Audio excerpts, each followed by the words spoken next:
ओम श्री गणेशाय नमः। रमा एकादशी को लेकर कई सारी कथाएं प्रचलित हैं। एक समय की बात है, एक मुचुकुंद नाम का राजा था। उसकी पुत्री का नाम चंद्रभागा था, जिसका विवाह चंद्रसेन के बेटे शोभन से हुआ। एक दिन शोभन ससुराल आया। रमा एकादशी से एक दिन पहले राजा मुचुकुंद ने पूरे नगर में यह घोषणा करा दी कि कोई भी व्यक्ति रमा एकादशी के दिन भोजन ग्रहण नहीं करेगा। जिसे सुनकर उनका दामाद परेशान हो गया। तब उसने अपनी पत्नी से कहा कि वह बिना भोजन के जीवित नहीं रह सकता है। यह सुनने के बाद उसकी पत्नी ने कहा कि आप कहीं और चले जाइए। यदि यहाँ रहेंगे तो आपको इस व्रत के नियम का पालन करना होगा। तब शोभन ने कहा कि जो भाग्य में होगा वो देखा जाएगा, और उसने रमा एकादशी का व्रत रखा।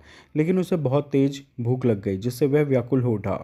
वहीं जब रात्रि जागरण का समय आया तो वह बहुत दुखी हुआ और सुबह तक उसके प्राण निकल गए। उसका अंतिम संस्कार हुआ और चंद्रभागा मायके में ही रहने लगी। रमा एकादशी व्रत के पुण्य प्रभाव से शोभन को मंद्राचल पर्वत पर सुंदर देवपुर प्राप्त हुआ। मुचकुंद नगर का एक ब्राह्मण एक दिन शोभन के नगर में आया, जहां पर उसकी मुलाकात उसकी पत्नी से हुई, जिसने पूरा हाल बताया। उसने पूछा कि आपको ऐसा नगर कैसे मिला। शोभन ने उसे रमा एकादशी के पुण्य प्रभाव के बारे में बताया। उसने कहा कि यह नगर अस्थिर है, आप चंद्रभागा से इसके बारे में बताना। वह ब्राह्मण अपने घर गया और अगले दिन चंद्रभागा को पूरी बात बताई। चंद्रभागा उस ब्राह्मण के साथ शोभन के नगर के लिए निकल पड़ी। रास्ते में मंदराचल पर्वत के पास वामदेव ऋषि के आश्रम में वे दोनों गए। वहां वामदेव ने चंद्रभागा का अभिषेक किया। मंत्र और एकादशी व्रत के प्रभाव से चंद्रभागा का शरीर दिव्य हो गया और उसको दिव्य गति मिली। उसके बाद वह अपने पति शोभन के पास गई। उसने चंद्रभागा को अपनी बाईं ओर बिठाया।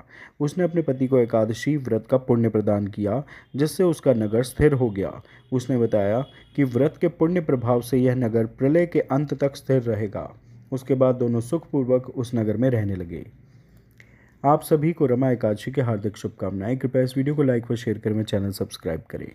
जय श्री कृष्ण, जय लक्ष्मी नारायण।